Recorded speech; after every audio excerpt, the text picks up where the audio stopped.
तो बहराइच में सांप्रदायिक हिंसा भड़काने की कोशिश किसने की, दंगा वाला प्रयोग किसने किया, यूपी में उपचुनाव से पहले उत्तर प्रदेश की शांति को भंग करने की कोशिश किसने की, ये वो तमाम सवाल हैं जो बहराइच से आ रही डरावनी तस्वीरों को देखकर खड़े हो जाते हैं। जहां तहां आगजनी की तस्वीरें हैं, जहां तहां तोड़फोड़ की तस्वीरें हैं, पुलिस को कड़ी मशक्कत करनी पड़ी है और अब जाकर जब तकरीबन आधे पौने घंटे या यूं कहूं कि 1 घंटे ये तांडव होता रहा, ये घमासान होता रहा, संघर्ष होता रहा, उसके बाद जाकर पुलिस ने हल्का बल प्रयोग भी किया है। खुद डीएम मौके पर हैं,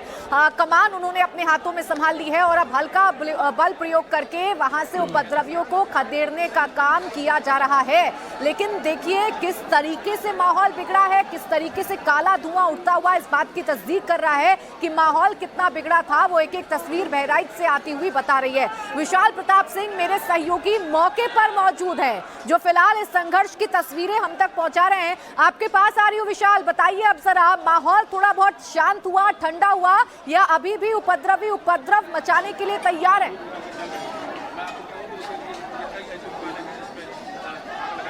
प्राची देखिए, अभी तक पुलिस थोड़ा डिफेंसिव नजर आ रही थी, प्रशासन डिफेंसिव नजर आ रहा था, लेकिन जैसे ही ये देखा कि अब पूरी तरीके से बहराइच के जो बाकी प्रतिष्ठान है, बाकी दुकानें हैं, जहां पर भी आपकी नजर जाएगी प्राची, हर जगह आपको जो धुएं का काला गुबार है वो नजर आएगा। जब पुलिस और प्रशासन को ये लगा कि लोग फिलहाल मानने को तैयार नहीं है, तो पुलिस और प्रशासन ने बल का प्रयोग भी किया है और फिलहाल यहाँ पर आप देखिए जहाँ तक आपकी नजर जाएगी प्रशासन और पुलिस की गाड़ियाँ आपको नजर आएंगी। इसके अलावा जो पुलिस का डेप्लॉयमेंट है यहाँ पर बहराइच में और भी ज्यादा बढ़ा दिया गया है। ADG law and order Amitabh Yash से कुछ देर पहले हमारी बातचीत हुई तो उनका कहना था कि आसपास की जो जिलों की फोर्स है उसको भी मूवमेंट पूरी तरीके से यहाँ पर कर दिया गया है ताकि बहराइच में अब पूरी तरीके से हालात कंट्रोल में आ जाएं। लेकिन जहां तक आपकी नजर जाएगी प्राची, आप देखिए ये बंदोबस्त के साथ जो पुलिसकर्मी हैं वो आपको नजर आएंगे और दूर खेतों में जो लोग यहाँ पर फिलहाल खड़े हुए हंगामा कर रहे थे, पूरी तरीके से कानून व्यवस्था को अपने हाथ में ले रहे थे, वो फिलहाल अब यहाँ से पूरी तरीके से दूर खदेड़ दिए गए हैं, दूर यहाँ से उनको भगा दिया गया है।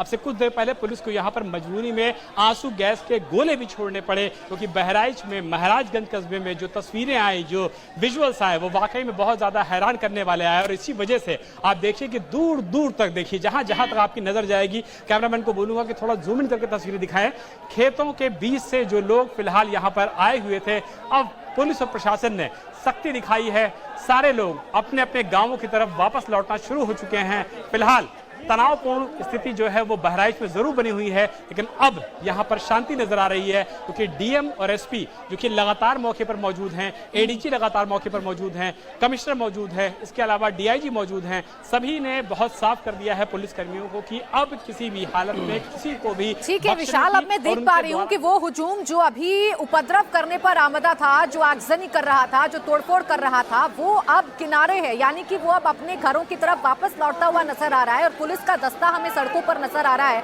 ऐसे में विशाल सबसे बड़ा सवाल यह है कि पुलिस का दस्ता उस वक्त कहां था जब लोग सड़कों पर उतरकर उपद्रव मचा रहे थे, दुकानों में आग लगाई जा रही थी, शोरूम में आग लगाई जा रही थी, गाड़ियों में आग लगाई जा रही थी, उस वक्त ये पुलिस क्या कर रही थी? क्यों नहीं रोकने की कोशिश की गई इन लोगों को?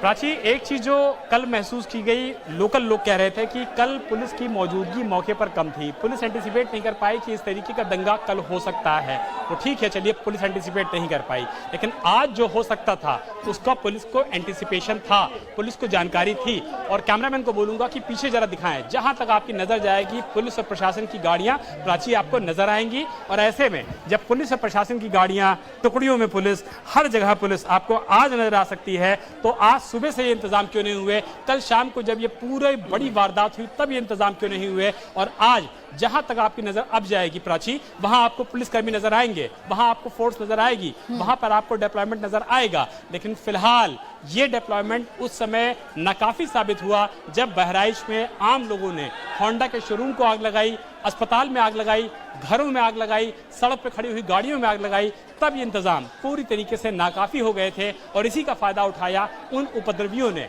जिन्होंने आज इतनी सारी पब्लिक प्रॉपर्टी को, प्राइवेट प्रॉपर्टी को बाकायदा आग के हवाले कर दिया। और इसी वजह से डीएम और एसपी को कड़ा तगड़ा एक्शन लेना पड़ा, टीयर गैसेस के गोले छोड़ने पड़े और एसपी को बाकायदा माइक से ये तक अनाउंस करना पड़ा कि सभी लोगों को फॉलो करें, टीयर गैस के गोले छोड़ें, किसी को भी एक जगह एकत्रित ना होने दिए जाए। यानी कि अगर एक जहां लोग एकत्रित होते हैं तो संभावना बढ़ती है उपद्रव बढ़ने की। और ऐसे में जब पुलिस को इस बात की आशंका थी कि उपद्रव हो सकता है तो धारा 144 जो कि पहले कही जाती थी, यानी कि एक जहां पर 4 से ज्यादा लोगों को एक समूह में खड़े होने नहीं दिया जाएगा, इस तरीके की व्यवस्था बहराइच में सुबह सुबह क्यों नहीं बनाई गई। लेकिन आप देखिए कि अभी भी जो पुलिस है एक एक खेत को बाकायदा फॉलो कर रही है, एक एक जगह को देख रही है, और जहां भी लोग नजर आ रहे हैं उन सारे लोगों को ताकीद किया जा रहा है कि वो अपने घरों में वापस लौटें, अपने कामों पर वापस लौटें, क्योंकि पुलिस इस समय बहुत ज्यादा गंभीर है। कोई भी नजर आएगा गलत काम करते हुए तो किसी को भी छोड़ने को बिल्कुल भी राजी नहीं है पुलिस। और देखिए दूर दराज से जो भी पुलिसकर्मी नजर आ रहे हैं